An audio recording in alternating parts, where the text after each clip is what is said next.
بسم الله الرحمن الرحيم لا حول ولا قوة إلا بالله العلي العظيم الحمد لله رب العالمين وصلى الله على سيدنا محمد وآله الطيبين الطاهرين. As you remember, we were discussing different aspects of Islamic theory of ethics, and last week we talked about the way the late Allama Muzaffar has described the relation between actions and moral status.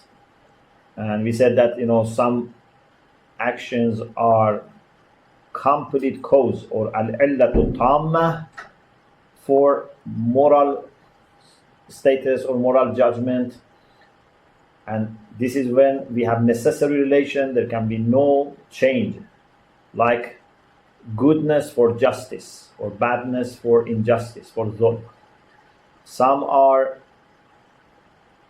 not complete, they are incomplete cause, al-illatu tamma, because they are just muqtada, they entitled, they tend to be what is the normal or ordinary moral ruling, but sometimes there can be another factor which comes and changes the balance. The overall balance can change, like telling the truth, which is not complete cause for goodness, but if there is no obstacle, it has this capacity that it would be good. But if something can come and overweigh or override, then the overall balance can change. So for example, if by telling truth an innocent life will be put into risk, into danger, then telling truth is no longer good. And sometimes we said there are actions which by themselves are not implying any moral judgment, like drinking, like walking, like speaking, like sleeping.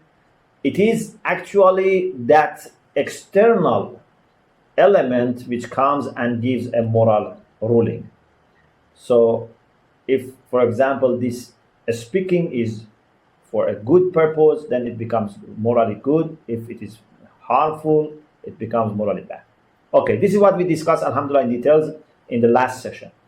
Another aspect of Islamic theory of ethics that we want to discuss today is about the role of intention. When it comes to, this is a very important point, please take this with full attention. When it comes to faculties, to the qualities of the soul, there is no space, no place for intention. What do I mean? And maybe this is the point that you don't find it, emphasized in Western ethics, and even maybe in Islamic ethics, maybe not many people have highlighted this point. But I think this will be a fair understanding. When, for example, we talk about generosity, generosity is a quality which is virtuous. And this by itself is good. We don't ask what is the intention, because it's a quality. Intentions apply to actions. Intention is something that can make an action very good or very bad. For example, giving sadaqah, giving charity is an action. If you have a good intention, it can be a good action. If you have the intention of showing off, then it can be a bad action. So the same action, the same physical action of taking money from my pocket and giving to a poor person can be morally good or bad depending on my intention.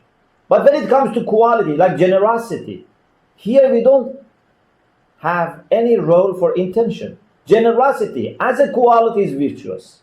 It's a virtuous quality, and no matter who has this, if a good person or bad person, if a believer or a person who is not a believer have this quality of generosity, it is good. Yes, we can go back prior to the state of becoming generous. When a person is trying to become generous, then we can say, what is his intention? Is he trying to become generous for a good reason, or he is trying to become a generous person for bad reason? Okay, there is a role for intention. But if a person is generous, if a person is, I don't know, kind, if a person is wise, if a person is brave, if a person is modest, or opposite to these qualities. For example, if a person is selfish, a person is fearful, a person is miserly, we don't talk about intention when it comes to these qualities. Okay, this is one important point.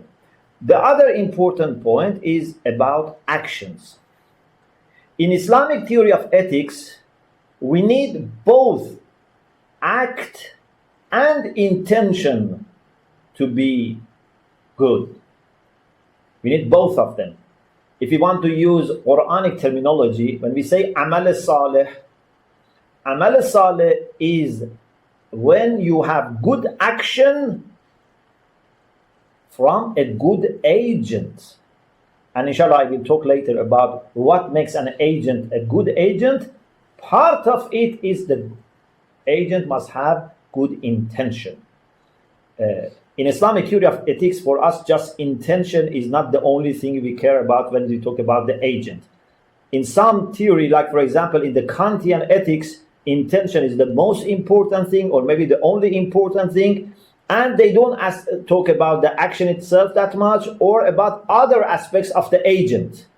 For example, whether the knowledge, the understanding of the person with the same intention can make it a better action compared to the person who has the same intention but with lower level of understanding.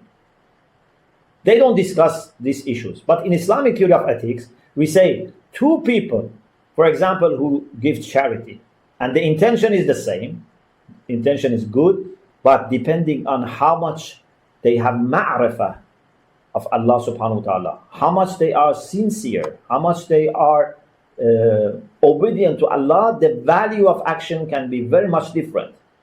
A person can give £1 charity with good intention, and this £1 charity can take him to heaven. A person can give £1 charity with good intention, but this doesn't even take him 1 meter high.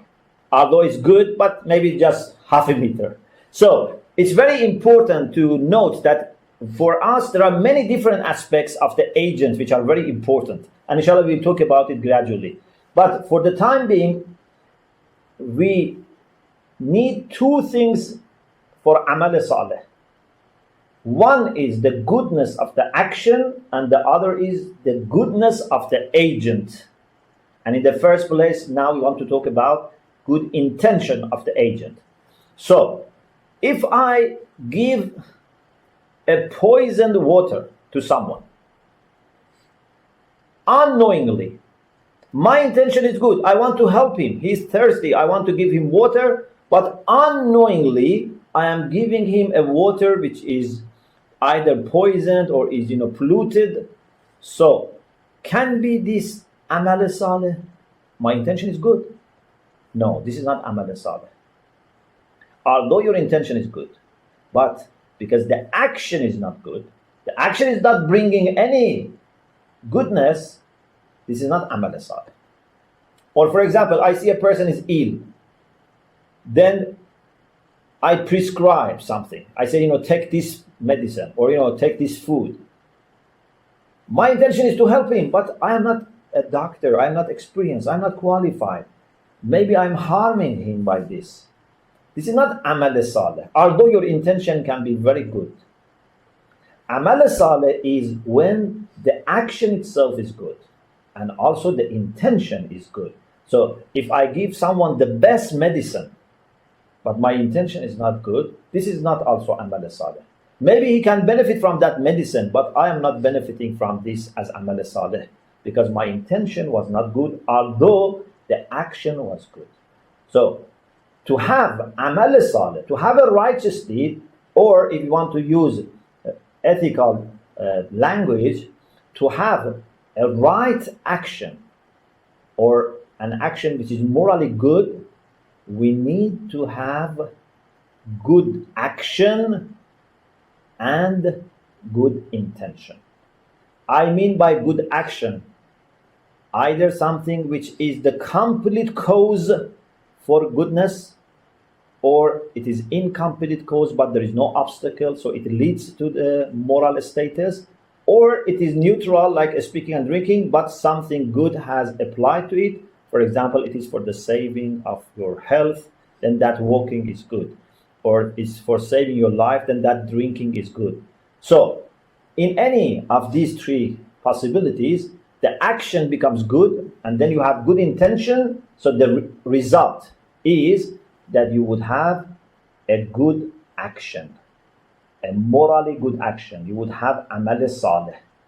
So not only the act has to be good, also the intention is very important. There is a beautiful hadith that I would like to share with you. Rasulullah sallallahu alaihi wasallam, in a very well-known hadith, said, إِنَّمَا الْأَعْمَالُ بِالنِّيَّاتِ. Actions are judged according to the intentions. You can translate this hadith in different ways, but one way is this way. إِنَّمَا الْأَعْمَالُ بِالنِّيَّاتِ means actions are judged, are taken into consideration based on the intentions. We cannot just look at what people do and say this is good or bad. Two people may do exactly the same thing, but one can be ʿAmal Ṣāliḥ and one can be something which is not ʿAmal Ṣāliḥ, can be ʿAmal Sayyi'. Two people can be fighting. One is a mujahid, another person can be a murderer. It's not that everyone who takes sword or everyone who is taking weapon is a good person or is a bad person. It's not that everyone who is building, for example, a school or a mosque is a good person or a bad person. We cannot just look at the physics of the action and judge. إِنَّمَا الْأَعْمَالُ بِالنِّيَّاتِ. We have also to consider the intention of that person. And because we human beings are not very much sure about the intention of people, so we have to be very careful in our judgment. You cannot rush in judging that this person had bad intention or say he had good intention. Inshallah, there is good intention, but sometimes we have evidence that it's not perhaps good intention, or perhaps it was a good intention. There can be some evidence, but we have to be very careful. We shouldn't be judgmental. Allah subhanahu wa ta'ala knows best. So, what is important is that the action, the physics of the action, the harm or interest that the action produces has to be taken into account, but also the intention. And Islamically, we believe that actually the intention also can affect the outcome. If a person gives sadaqah with good intention, and if a person gives the same amount of sadaqah with bad intention, we believe that the impact, the outcome in the society also varies. If someone, for the sake of God, for the sake of good reason, teaches people, educates people, and if someone does this for bad reason, even the way these two actions combat ignorance would be different. Good intention can multiply the good outcome of the action. But definitely the intention is something which has to be taken into account, and many moral scholars, many ethical scholars, especially those who believe in deontology view, they accept this and actually they emphasize on this, but sometimes they don't, unfortunately, strike a balance. We share with them, we share with Kant this emphasis on intention, but also we share with the teleological view our emphasis on the action and what it produces. So, intention is very important. In the same hadith, Rasulullah sallallahu alaihi wasallam, after saying إِنَّمَا الْأَعْمَالُ بِالنِّيَّاتِ, he said, وَلِكُلِّ امْرَئٍ مَا نَوَى. For every person would be what he had intention for, or she had intention for. What does it mean? It means that based on your intention, you will be rewarded. You would be either given reward or punished. Intention is very important. Inshallah, we'll talk more about this. Even sometimes you can be in a position that you have good intention, but you cannot do anything. Even for this good intention, which has not been implemented, you would be rewarded, as inshallah we'll discuss. لِكُلِّ امْرِئٍ مَا نَوَى. For every person, what he has intention for would be counted, would be registered, would be considered. فَمَنْ كَانَتْ هِجْرَتُهُ إِلَى اللَّهِ وَرَسُولِهِ. If someone migrates, one of the very difficult things that you can do in your life is hijrah. When you migrate from your land, from your homeland to another place, it's very difficult. A place that you have been very familiar, you have grown up there, you have been brought up there, you are used to everything. It's very difficult. Rasulullah sallallahu alaihi wasallam very much loved Mecca. For him, leaving Mecca was very painful. But when this is what is pleasing Allah subhanahu wa ta'ala, when this is what suits my religion, when this is what suits my family, when this is what suits human society, my community. So if there is good intention, then inshallah this will be considered as hijrah. So if someone is going to a new place and settles there in order to get closer to Allah subhanahu wa ta'ala and the Prophet, so his hijrah, his migration is really towards Allah subhanahu wa ta'ala and the Prophet. Man kanat hijratuhu ila Allah wa rasulih fahijratuhu ila Allah wa rasulih. If his intention is to go closer to Allah and the Prophet, he goes, for example, from Mecca to Medina to be with the Prophet sallallahu alaihi wasallam in order to be really with him. Okay, so he has really migrated towards Allah and the Prophet. وَمَنْ كَانَتْ هِجْرَتُهُ إِلَى دُنْيَا يُصِيبُهَا أَوْ امْرَأَةٍ يَتَزَوَّجُهَا فَهِجْرَتُهُ إِلَى مَا هَاجَرَ إِلَيْهِ. But if someone makes the same travel, the same distance, he goes from Mecca, for example, to Medina, but not in order to please Allah, not in order to get closer to Rasulullah. He wants to gain something worldly. For example, he knows that if he travels, maybe there is some booty of war, maybe there is some money distributed, maybe he can have a powerful position, fame, whatever. Or for example, there is a woman that he wants to marry and he's getting there in order to get closer to that woman. So then the hijrah is towards that dunya. The hijrah is towards that woman. So you cannot look at people and say, okay, because they have traveled from Mecca to Medina, so they are all muhajir ilallah. No. Some of those people that after Rasulullah went to Medina, they left Mecca and went to Medina, they went for good reason. That some of them had maybe intention of dunya, one branch of dunya. So we cannot judge by looking at the physics of the action. وَمَنْ كَانَتْ هِجْرَتُهُ إِلَى دُنْيَا يُصِيبُهَا أَوْ امْرَأَةٍ يَتَزَوَّجُهَا فَهِجْرَتُهُ إِلَى مَا هَاجَرَ إِلَيْهِ. So his hijrah is towards what was in his intention, not towards Allah and Rasul.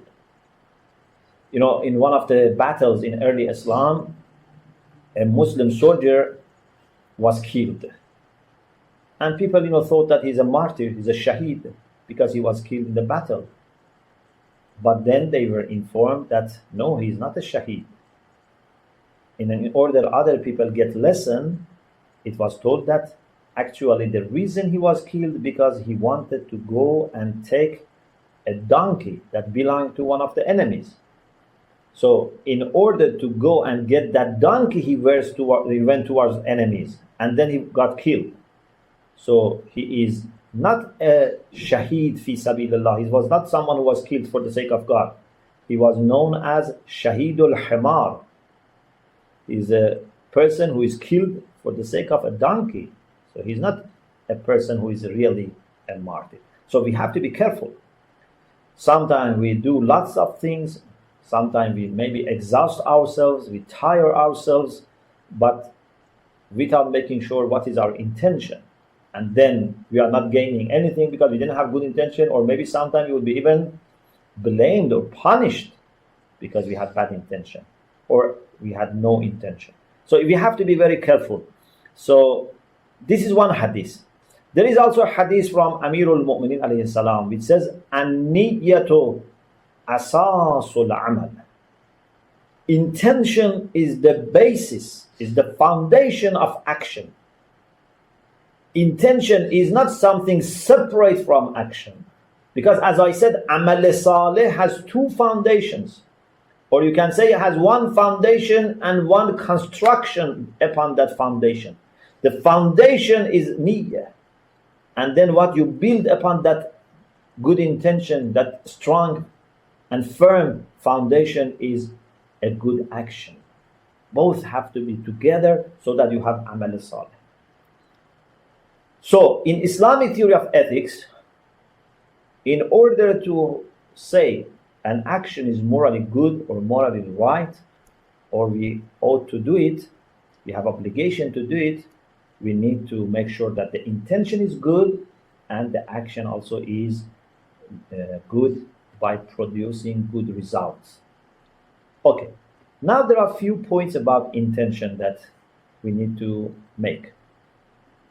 One point is that if someone has good intention, but he is not able to implement. For example, I move from my home to masjid in order to say my prayer in Jama'ah. But when I go there, I see that unfortunately Imam was not feeling well and he couldn't come for Jama'ah, so we don't have Jama'ah. And there is no one also to lead Jama'ah. Because my intention was good, Islamically this is not wasted. You cannot say because you couldn't say your prayer in Jama'ah, so you have done nothing. You are equal to the person who didn't, actually come out of his house. You are the same. No, Islamically you are not the same. Your intention makes you different. If you have a good intention and you are not able to do it, you are better than yourself without that good intention, or better than someone else who lacks that good intention. Although in both cases there is no action, but the good intention makes the person better. This is a very important point. What about bad intention?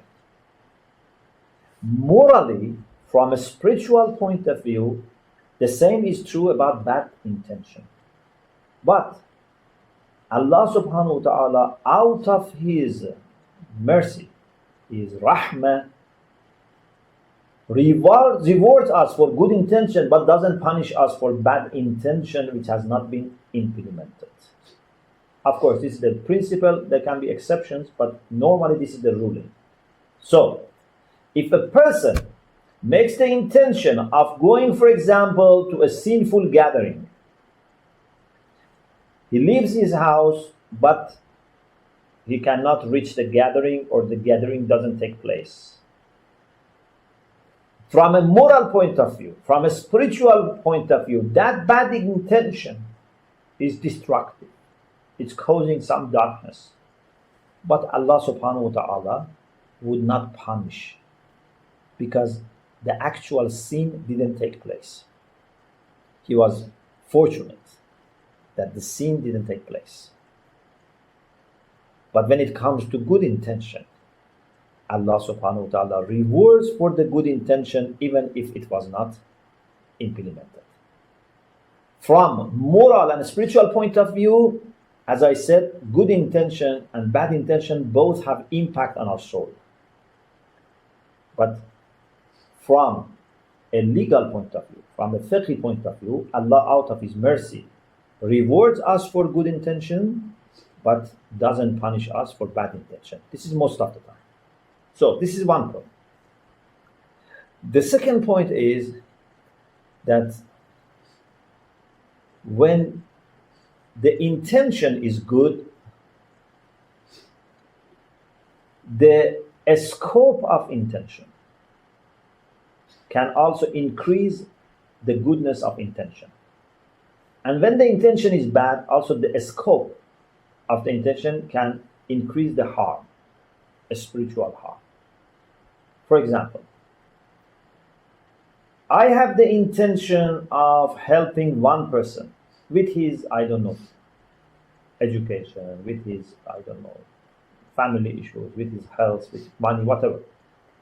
My intention is to help one person, and I'm able to do it. Okay, this is Alhamdulillah, ʿAmal Ṣāliḥ, I have been able to do it. I have intention of helping one person, and I'm not able to do it because I don't have the resources, or I don't find that person, or that person is not now in need. My intention is to help, but he said I don't need. Okay, so I had an intention which was not implemented. Again, this is good. Allah will reward me for this good intention.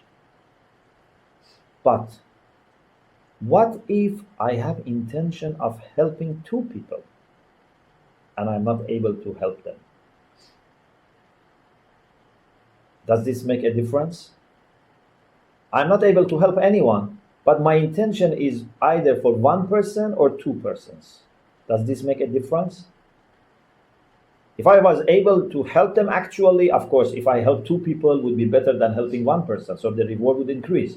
But what about intention? I have intention of helping one person and I'm not able to do it, or I have intention of helping 10 people and I'm not able to do it.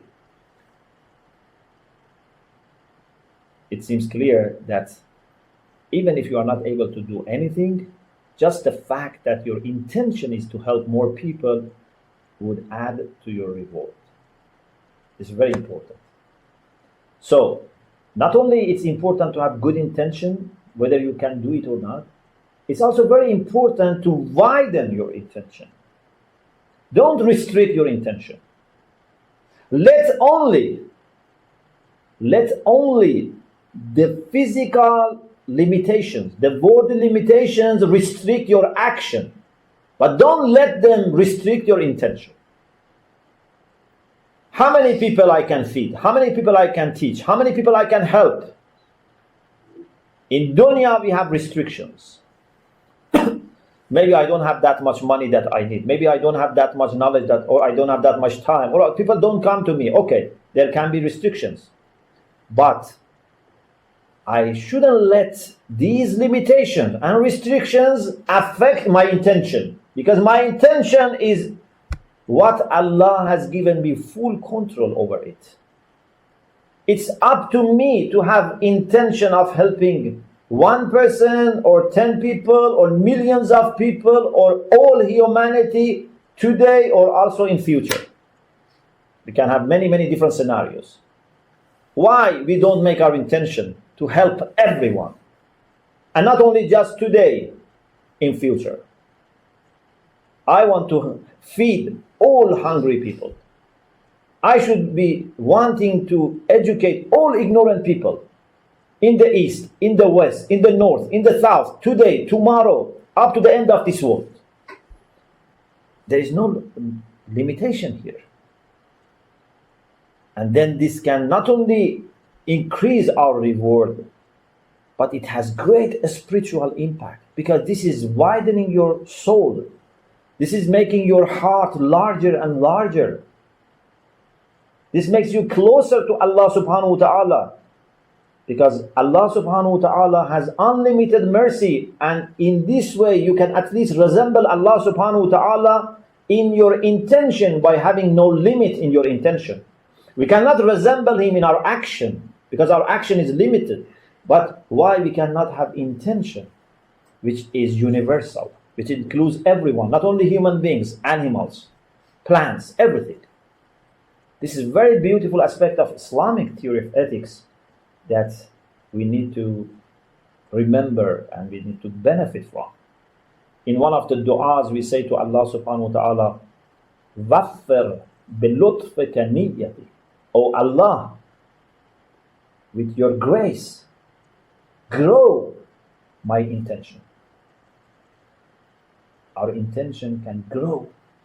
Our intention can include everything. You can have an intention as little as one person. You can have intention of just helping yourself and your family. You can have intention of helping your friends and family. You can have an intention of helping your community. You can have intention of helping all people, all creation.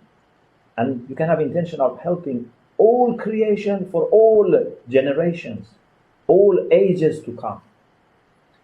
So let us increase our intention. And then you would see that our outlook to dunya would change. Maybe physically I'm not doing anything, but my outlook is changing. It's making me a different person. But something to remember. Who can honestly have such extended intention? This is very important. The only people who are able to have such extended intention are those who would exhaust their power in doing as much they could. If I can feed 10 people and I feed 9 people, how can I say my intention is to feed millions of people? You are not even doing the last person that you can do. If my intention is to help all humanity, I should prove this by helping those that I can. So you see, one person is feeding 9 persons. Okay, so he gets reward for 9 hasan.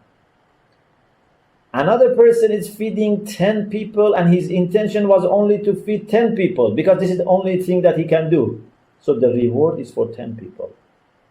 But then there is another person who feeds 10 people, but his intention is to feed millions of people, but he cannot do it. The reward for this person is then not imaginable.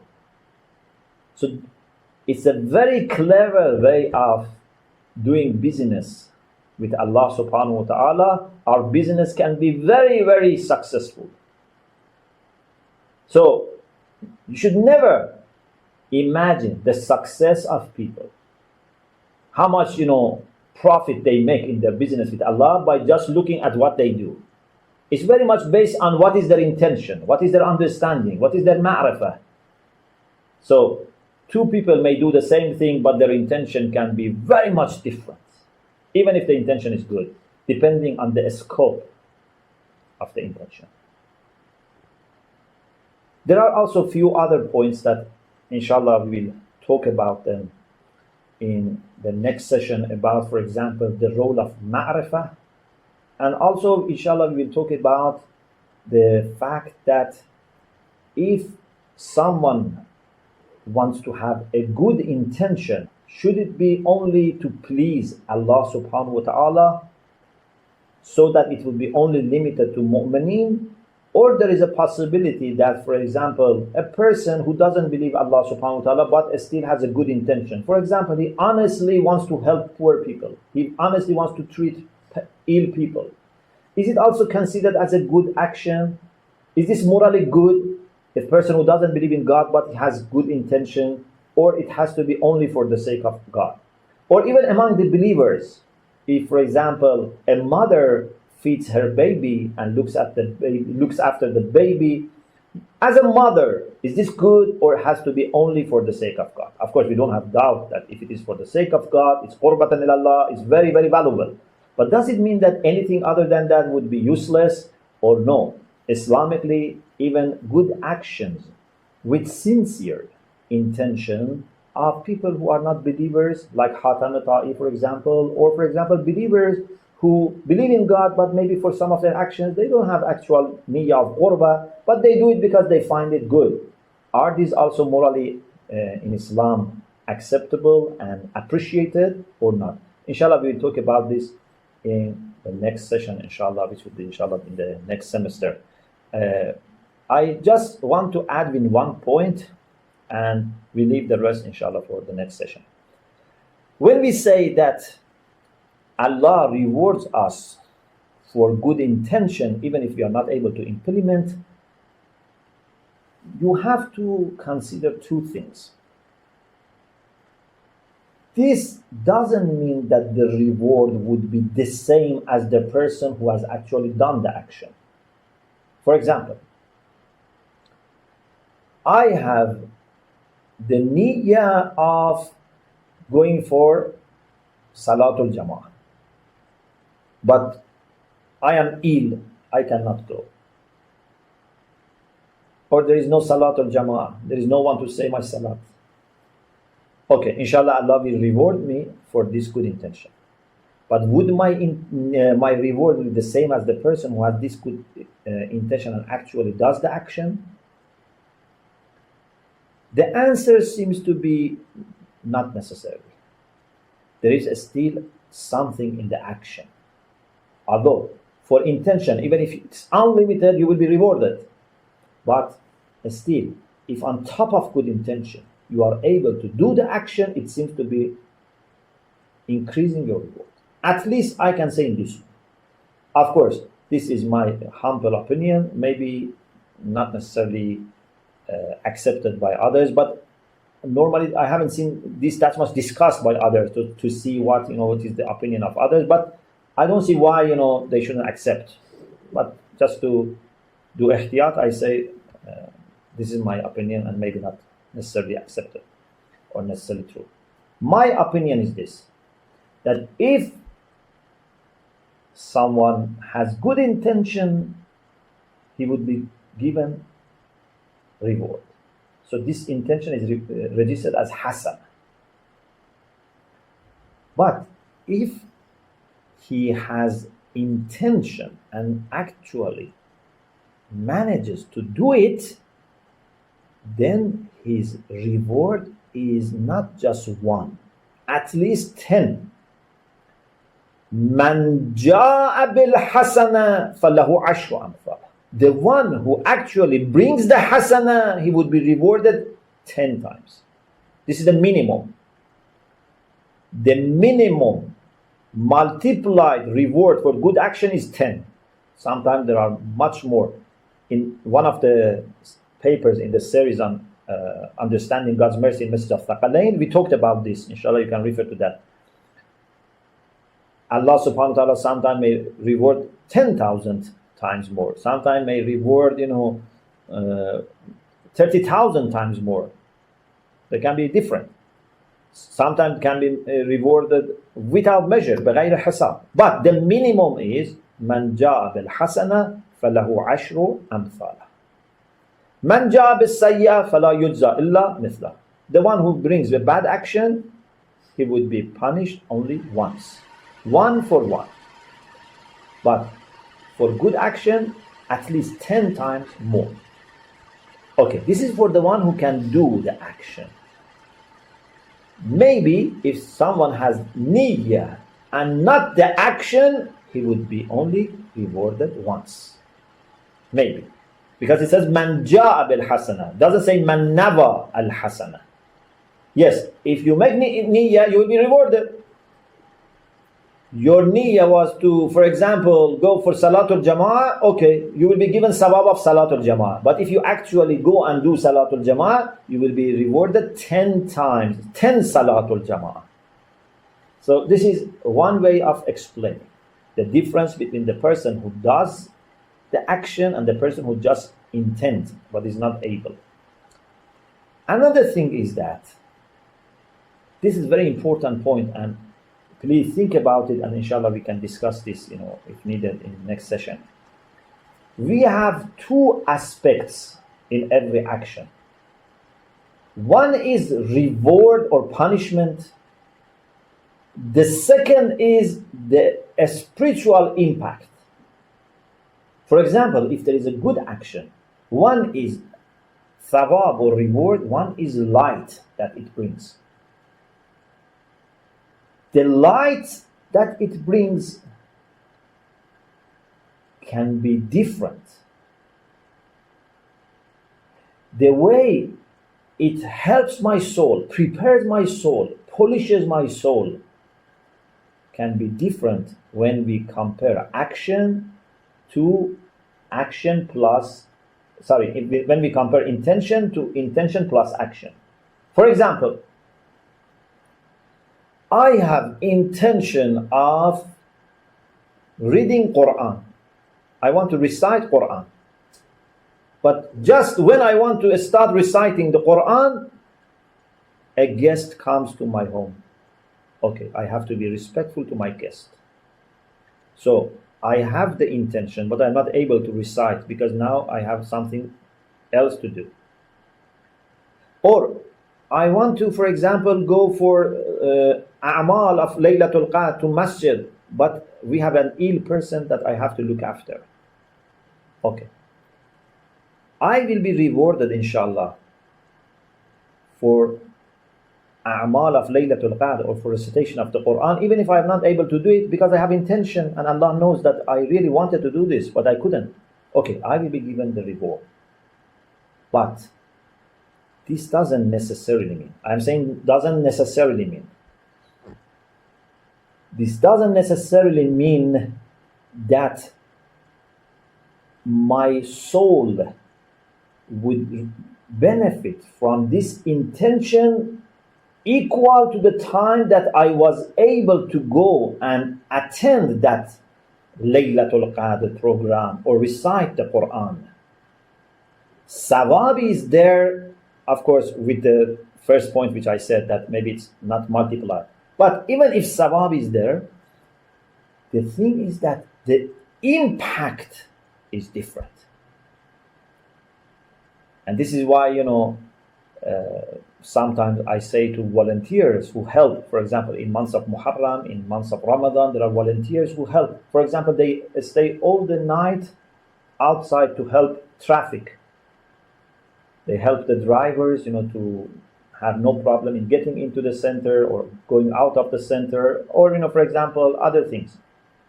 But they are not listening to any lecture. They are not, attending any a'mal. They are not, able to do salatul jama'ah.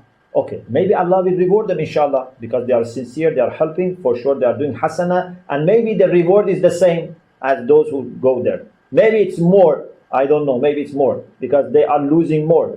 Those people are in comfortable place. These people are in cold place. Okay, I am not judging about their reward. Allah knows better, and there are many factors. But what I am saying is that are they also learning? They are not listening to the lecture, so they are not learning anything new. Are they also, able to do that istighfar that is being done in the majlis, crying, all those things, those spiritual things?